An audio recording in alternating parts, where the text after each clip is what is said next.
तो चलिए दोस्तों शुरू करते हैं आज के शेयर मार्केट का सेशन। तो जैसे कि आप लोग देख सकते हैं कि लगातार 3 सेशन से निफ्टी जो है ग्रीन में क्लोजिंग कर रहा है। इसका प्रमुख कारण है ईरान और यूएस का वार जो है लगभग खत्म होने वाला है, यानी कि लगभग एमओयू जो है वो साइन होने वाला है। इसके कारण जो है मार्केट में लगातार तेजी बन रही है। तो सबसे पहले हम लोग निफ्टी के टेक्निकल्स देख लेते हैं। तो सबसे पहले निफ्टी के टेक्निकल्स में आप लोग देख सकते हैं अब यहाँ से सपोर्ट लेके ये धीरे धीरे ऊपर बढ़ रहा है, यानी कि आप लोग देख सकते हैं कि ये इसको ब्रेक करेगा तो सबसे पहला रेजिस्टेंस इसका 24,400, यानी कि अब 24,000 को क्रॉस करेगा तो ये अगला इसका रेजिस्टेंस जो होगा वो 24,400 के करीब होगा। जैसे कि आप लोग देख सकते हैं यहाँ से कि 24,000 को ये ब्रेक करता है, इस लाइन को ब्रेक करता है तो अगला इसका रेजिस्टेंस जो है वो 24,400 होगा। तो मार्केट धीरे धीरे पॉजिटिव हो रहा है। तो कौन कौन से स्टॉक हैं जो अपने प्रीवियस हाई को ब्रेक करके ऊपर जा सकते हैं? तो सबसे पहला हम लोग देख सकते हैं, पहला स्टॉक रहेगा हमारा वारी एनर्जी। वारी एनर्जी जैसा कि देख सकते हैं कि इसका रिजल्ट काफी अच्छा रहा है, यानी कि हर Q1Q में जो है इसका प्रॉफिट जो है वो ग्रो किया है। आप मार्च क्वार्टर में देख लीजिए, जून क्वार्टर में देख लीजिए, हर Q1Q पे इसका प्रॉफिट जो है वो ग्रो कर रहा है। तो चलिए इसका टेक्निकल्स देख लेते हैं कि इसके टेक्निकल्स से क्या इंडिकेशन मिल रहा है। तो सबसे पहले आप लोग देख सकते हैं कि डेली चार्ट पे जो है वो 3500 क्रॉस किया था।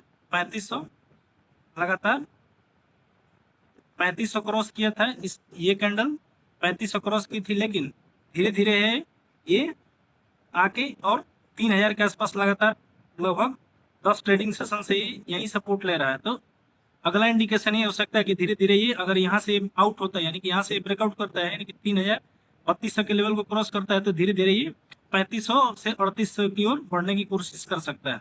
तो लिस्ट में पहला स्टॉक हमारा ये रहा, वारी एनर्जी। दूसरा हम लोग देख सकते हैं, दूसरा स्टॉक हमारा रहेगा महिंद्रा एंड महिंद्रा। महिंद्रा एंड महिंद्रा देख सकते हैं ऑटो सेक्टर की ये दिग्गज कंपनी है, 4 लाख के करोड़ का लगभग मार्केट कैप है। पी रेशियो भी अच्छा है इसका। देख सकते हैं कि इसका भी प्रॉफिट लगातार जो है ग्रो कर रहा है, यानी कि इसका मार्च क्वार्टर बढ़िया रहा था, यानी कि 3500 से बढ़ के लगभग 500 प्रॉफिट हुआ था, लगभग प्रॉफिट में 50% का जंप था।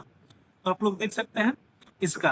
तो सबसे पहले इसको हम लोग देख सकते हैं यहाँ से ये गिरा, गिर के यानी कि 3750, यानी कि लगभग 3800 के करीब ये गया था। 3800 के करीब से 3800 से ऊपर गया था, लेकिन वहां से गिर के लगभग 3,000 के ऊपर ये लगातार सपोर्ट ले रहा है। पिछली बार भी ये लगभग 3,000 के लगभग सपोर्ट ले चुका है। तो यहाँ से अगर ये ब्रेकआउट करता है तो अगला इसका जो हाई है, यानी कि 3800 को क्रॉस करके ऊपर जाने की कोशिश कर सकता है। तो दूसरा स्टॉक हमारा ये रहा। तीसरा ऐसा स्टॉक, तीसरा स्टॉक हम लोग देख लेते हैं। तीसरा स्टॉक होगा BSE, बॉम्बे स्टॉक एक्सचेंज। तो जैसे कि आप लोग देख सकते हैं कि इसका भी प्रॉफिट लगातार ग्रो कर रहा है। देख सकते हैं ये वो पोली बिजनेस में ऑपरेट करता है, यानी कि एक NSE है और दूसरा POC है, यानी कि BSE है और NSE, यही दोनों स्टॉक है जिस पर कि हम लोग स्टॉक की लिस्टिंग, किसी भी स्टॉक की लिस्टिंग होती है। तो यानी कि बॉम्बे स्टॉक एक्सचेंज ये तेजी से काफी ग्रो कर रहा है, इसका प्रॉफिट लगातार बढ़ रहा है। देख सकते हैं इन लोग अपनों लगभग पिछले 5 साल में लगभग 38 गुना हो चुका है, यानी कोविड के हम लोग बॉटम से देखें तो लगभग ये 50 से बढ़कर लगभग 80 गुना तक हो चुका है। यानी कोविड में जिसने भी खरीदा होगा उसका प्राइस ये लगभग 100 गुना से ज्यादा कर दिया है, यानी कि जिसने भी अगर इस रेंज में खरीदा होगा 50 से 60 गुना प्रॉफिट में आराम से बैठा होगा। तो ये भी देख सकते हैं कि अपना ऑल टाइम हाई जो है वो लगभग 4500 के करीब, 4450 के करीब ये गया था, वहां से गिरा गिरा उसके बाद 3800 पे आया, 3800 से सपोर्ट लेके धीरे धीरे जो है वो ऊपर बढ़ने की कोशिश कर रहा है। तो तीसरा स्टॉक हमारा ये हो गया, यानी कि बॉम्बे स्टॉक एक्सचेंज, यानी कि यहाँ से और निकलता है तो ये अपने 4400 के हाई को ब्रेक करके और ऊपर ये जा सकता है। तो तीसरा स्टॉक हमारा ये रहा। चौथा स्टॉक देख सकते हैं APL अपोलो ट्यूब। चौथा स्टॉक हमारा रहेगा APL अपोलो। तो इसका भी जैसे कि आप लोग देख सकते हैं कि प्रॉफिट लगातार ग्रो कर रहा है। मिड कैप कंपनी है, यानी कि 50,000 लगभग 51,000 करोड़ इसका मार्केट कैप है। तो मिड कैप में क्या होता है कि ना ज्यादा वोलेटिलिटी होता है, नहीं कम। तो स्विंग ट्रेडिंग के लिए मिड कैप स्टॉक जो है बहुत बेहतरीन होते हैं, जिनमें ज्यादा मोमेंटम भी नहीं होता है, ज्यादा डाउन साइड रिस्क भी नहीं रहता है।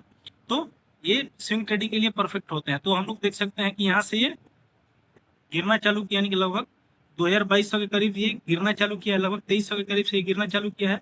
और इसका प्रीवियस सपोर्ट 1700 के आसपास है, उसके ऊपर ये सपोर्ट लेके अब आगे बढ़ने की कोशिश कर रहा है, यानी कि यहाँ से अभी बढ़ेगा तो धीरे धीरे पहले 2200 फिर अपने ऑल टाइम हाई को ये क्रॉस कर सकता है। तो लिस्ट में हमारा चौथा स्टॉक रहा APL अपोलो ट्यूब। पांचवा स्टॉक देख लेते हैं, पांचवा स्टॉक एक स्मॉल कैप होगा। वायर एंड केबल इंडस्ट्री से हम लोग देख लेते हैं डायनामिक केबल्स। डायनामिक केबल्स को हम लोग देख लेते हैं।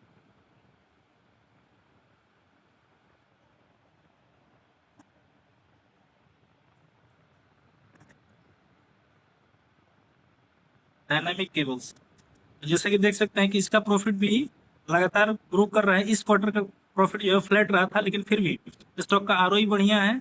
इंडस्ट्री पी से बहुत ही सस्ता मिल रहा है। इंडस्ट्री पी इसका 55 पे ऑपरेट हो रही है, जबकि ये 18 पे मिल रहा है। तो ये एक अच्छा वैल्यू स्टॉक भी हो सकता है, अच्छा एक वैल्यू पिक भी हो सकता है। यानी कि लगभग लोग इसका इंडस्ट्री पी भी इसको देगा तो ये 3 गुना हो सकता है। तो इसको भी आप लोग अपने वॉच लिस्ट में रख सकते हैं। यानी कि जैसे कि देख सकते हैं ये लगभग 450-500 के करीब चल गया था, लेकिन वहां से गिरा और गिर के फिर जो है वो 400 की तरफ बढ़ने की कोशिश कर रहा है। तो ये रहे हमारे आज के 5 स्टॉक जिनको कि आप अपने वॉच लिस्ट में रख सकते हैं।